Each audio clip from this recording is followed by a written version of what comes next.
บายดีไอ้น้องทุกท่านเนาะนี่การพามาลีนมาเที่ยวที่สักขาเมืองน้องเห็ดนี่เป็นตัดแม่งที่มีชื่อเสียงโด่งดังอยู่ในเมืองน้องเห็ดของเขาเลยนะมาไล่คนมานำสู่อาจารย์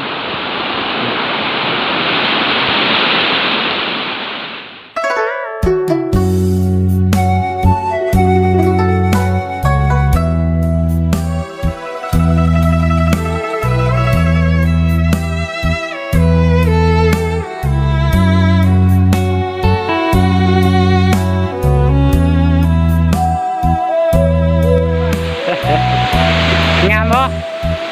งามเลยครับสภาพงามพี่โอ้ครั้งแรกที่ได้มาเห็นเนาะ สูงเนาะ ว้าวโอ้รวมบุญเวลาหลายเชิงเนาะ เป็นตัดที่มีชื่อเสียงโด่งดังเลย เอามาชมเลยเนาะ